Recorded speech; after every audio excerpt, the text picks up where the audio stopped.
RTP. Ya está con nosotros 7:17 de la mañana Jorge Mora, él es analista político nacional e internacional. Hablaremos de la guerra entre Rusia y Ucrania. Vamos a hablar de lo último que ha acontecido en este caso. Zelensky anuncia nuevos avances en el plan de alto al fuego con Rusia para justamente pues recuperar y normalizar también sus actividades en lo que se pueda, ¿no? Es la reconstrucción de Ucrania. Bienvenido a la mañana en RTP. Gracias por acompañarnos, estimado Jorge. Buenos días, gracias por la invitación. Hablemos de esto, de este nuevo anuncio que hace Zelensky, tras continuos también ataques rusos y ante la posibilidad de que puedan ceder definitivamente espacio Ucrania para el cese al fuego. Yo coincido con lo que plantea el delegado del Reino Unido, que es bastante escéptico respecto a la respuesta de Vladimir Putin cuando Vladimir Zelensky y el delegado de los Estados Unidos plantean un plan de paz de 20 puntos, porque reconoce, por ejemplo, la posibilidad de la autonomía absoluta de Ucrania en los terrenos que no se cedan. También se segrega para él la presencia de 800.000 militares para tiempos de paz en Ucrania y la posibilidad de estar cerca de la Unión Europea. Y son aquellos puntos que el señor Vladimir Putin será bastante celoso. Y en esta parte me parece que todavía estamos un tanto lejos de encontrar unos caminos de verdadera paz para Ucrania. Ya van a ser 4 años y este es un asunto que no tiene visos de solución aún. Yo le quisiera preguntar sobre la dimensión política, sí, sería eso, sobre la dimensión política interna en Ucrania. ¿Cómo se gestiona este proceso, tal vez frente a sectores ucranianos que podrían percibir cualquier negociación como una claudicación, por ejemplo? Ya después de 4 años es necesario claudicar en algunos puntos para Ucrania y para Rusia, porque las posiciones han sido absolutamente rígidas y entonces si queremos una solución absolutamente libre de ningún sesgo de perder algo, ¿qué tienes que perder? Uno podría tomar los ejemplos de la antigua Checoslovaquia o de la Yugoslavia. Los checos solo se dividieron. Los yugoslavos estuvieron en una guerra cruenta durante 10 años para terminar dividiéndose. Entonces, las posiciones absolutas no sirven porque generan postergación y generan muerte. Y en este caso, tanto para Vladimir Putin cuanto para el pueblo ucraniano, la posibilidad de ceder posiciones es una condición absolutamente necesaria. Ahora, dentro de este mismo conflicto, consultarle sobre Putin prevé seguir financiando esta guerra con más impuestos. Algo que hemos visto durante este tiempo es también el debilitamiento que ha tenido Rusia, no solamente por la parte militar o el acuartelamiento de más soldados, sino también la ciudadanía como tal. ¿Quién de resistencia, ahora que usted mencionaba, quién por resistencia podría estar ganando esta guerra? Mire, Rusia está en una crisis y está volviéndose una economía de guerra, lo que Ujú. significa que su economía está al servicio de generar recursos para la guerra. Sin embargo, una guerra que entró por 15 días, ya van 4 años, y tiene un enorme costo social. Ahora, claro, ¿quién está poniendo los soldados que mueren? Es el interno de Rusia, no Moscú, no San Petersburgo, Ajá. y es al interior, y entonces ahí tienes una base de gente que puede morir y el señor Putin no tendría el costo político necesario. De hecho, si vas a una guerra y no puedes salir de ella, es un gran problema. Por lo tanto, para Putin también, desde el punto de vista económico y no tanto político, le urge terminar este conflicto. En cuanto al rol y las motivaciones que podrían darse desde Estados Unidos, que igual hay que contemplarlo en el mapa, ¿podría un eventual cambio, sabiendo también el estilo de gobierno de Trump, que es bastante intempestivo, podría un eventual cambio en la política estadounidense alterar el curso de estas negociaciones y cuál sería el alcance de estas alteraciones? Me genera gracia cuando se habla de Trump, porque para él no es un gestor de paz, sino más bien una persona que quiere encontrar espacios para negocios. Y entonces en su plan de paz plantea ya la asignación de 100.000 millones de dólares para la reconstrucción de Rusia en manos americanas. Entonces, cuando el señor Vladimir Putin escucha esto, realmente se pone difícil porque es un gran negocio. Entonces, la guerra es un negocio para el que vende armas, para el que quiere reconstruir lo que el otro lo rompe, y en este caso, aquí hay Ujú, muchos actores que son involucrados. La misma Irán, cuando ujú. la provisión de armas le es fundamental, cuando está enfrascado en una guerra en el Medio Oriente. Entonces, toda esta serie de actores, cada uno tiene y defiende su posición política, incluidos los chinos. No sé si nos podamos, ahora que estamos igual hablando de esta guerra y de alguna u otra forma, este intermediario, Estados Unidos, trasladarnos un poco a Estados Unidos y Venezuela. Este conflicto en cambio que ha armado el mismo presidente estadounidense Trump. eh, ¿Qué tanto podría ser cierto esta invasión y la salida de Maduro? A ver, en principio, cuando se le dijo al señor Trump, ayúdenos a que salga Maduro, el tipo, en un alarde de sobradez, dijo, no hay problema, le muestro mis aviones y Maduro se cae. Se metió en un gran problema y ahora el señor Trump no sabe cómo salir, porque la invasión a Venezuela es imposible, porque Venezuela está cubierto de una serie de personajes pequeños de la gente común y corriente, y entonces, a la manera del Medio Oriente, Venezuela le puso unos escudos humanos, y si es que Donald Trump invade Venezuela, se generaría un genocidio. Por lo tanto, entrar a un problema como fue en Vietnam, cuya guerra no pudiste cómo salir, sino perdiendo. En este caso, Venezuela, la invasión a Venezuela es un asunto absolutamente imposible. Por eso es que cambió la estrategia Donald Trump, y ahora es intentar ahogarlo desde el punto de vista económico con la captura de los barcos petroleros. Por lo tanto, ahí hay un problema que se metió a los Estados Unidos y ahora no sabe cómo salir.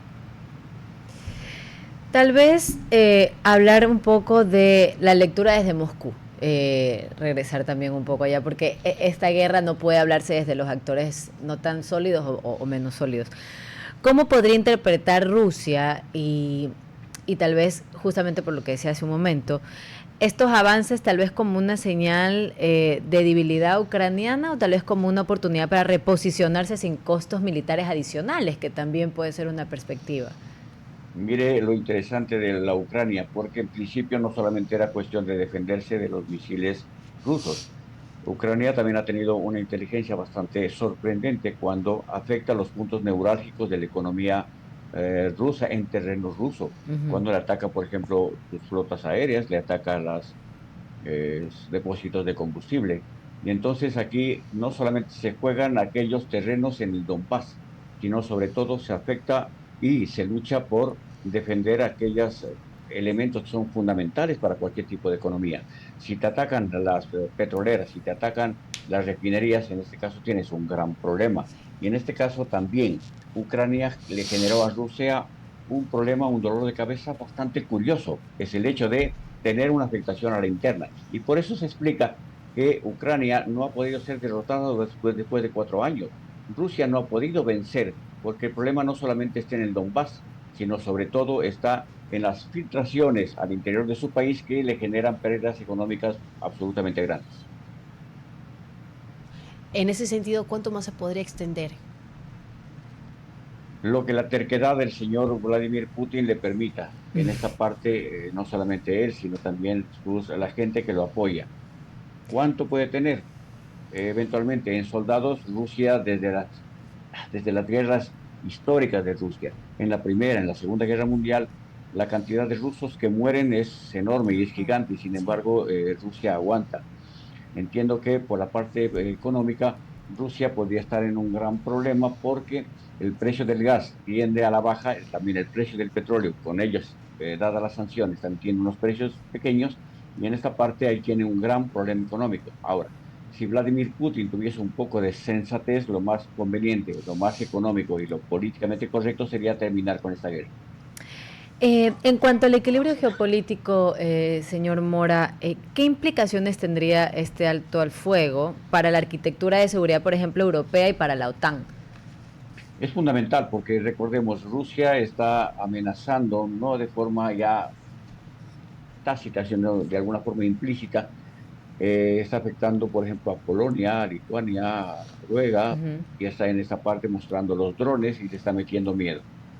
En esta parte, Yo creo que lo que teme realmente Rusia es la posibilidad de que la OTAN y la Unión Europea llegue, marque sus fronteras y tiente a la gente para que se alinee a Occidente.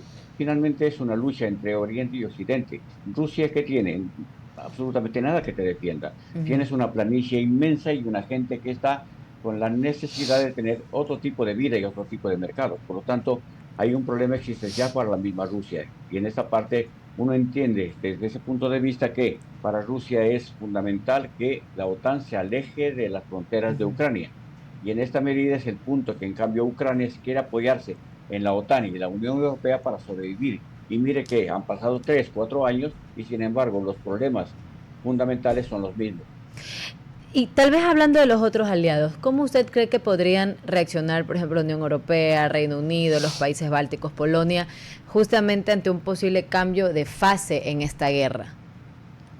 Porque mire, para Ucrania está armándose, ya que sus fronteras están llenándose de elementos de hardware y de software para la guerra, y también está listando sus fuerzas armadas. Lo mismo con todos los países. Es una curiosidad bastante interesante. La Unión Europea, si bien es cierto, tiene una conducta un tanto ambigua respecto a los conflictos internacionales, y sin embargo, en Ucrania tiene un punto álgido y ellos tienen que defender a Ucrania porque o ellos cierran el tapón de la incursión rusa hacia Occidente o en el Occidente también tiene una puerta de entrada a los países bálticos y en esta parte es un punto de conflicto bastante caliente, bastante difícil de solucionar. Estimado Jorge, hay algo que no es que no lo explicamos, pero tal vez lo dejamos pasar y que usted lo explicaba muy bien y lo señalaba, lo traía en parte de sus respuestas dentro de esta entrevista, y es el Donbass. Zelensky, Putin ha dicho, ok, estoy abierto a una conversación e incluso de ceder parte del territorio ya controlado, pero no con el Donbass, porque es de sumamente interés para Putin el Donbass. Porque ahí hay, por ejemplo, hay algunas ciudades que son importantísimas. Hay una ciudad, Kaliningrado, me parece que ahí en esa ciudad que le pertenece a Ucrania existe una central atómica importantísima, gigante, está en terreno de Ucrania, está administrado por Ucrania. Sin embargo, los rusos están inclusive ya dependiendo los cupos de asignación de corriente para sus intereses. Entonces, no solamente es territorial, también es energía, energía eléctrica o gas o petróleo. Y en esta parte es algo demasiado complejo porque los territorios que a Rusia le interesan están en territorios controlados y que son parte de la Ucrania. Y la Ucrania no solamente militar, sino la Ucrania cultural. Ucrania es un país que tiene una enorme identificación como país, como nación. Y en esta parte, el Vladimir Putin, los intereses económicos, políticos y geopolíticos de Rusia están en terreno ucraniano. Y el Donbass es fundamental, porque es parte de la cultura rusa, pero también es parte de la cultura ucraniana. Y es un territorio que es muy difícil dividirse porque ahí conviven las dos nacionalidades. Tal vez, nuevamente hablando de este equilibrio geopolítico, un alto al fuego podría reducir tal vez el flujo de, podemos decirlo así, de asistencia militar o lo transformaría tal vez en asistencia defensiva y de reconstrucción. Porque mire, Zelensky hay una parte en el plan de 20 puntos donde habla de algunas zonas con cierto tipo de características económico-políticas, porque eso pues, dice, plantea una solución ambigua. Hay terrenos que van a quedar con Rusia, hay terrenos que van a quedar con Ucrania, pero hay terrenos que van a quedar en los dos lados. Por lo tanto, se plantea unos regímenes económicos especiales. Lo que está diciendo, en otras palabras, es el hecho de que hay terrenos, hay territorios que tienen que pertenecer a las dos naciones, pero con un Ujú. sistema económico bastante flexible podría ser una solución, al menos novedosa, que permitiría satisfacer a los dos lados.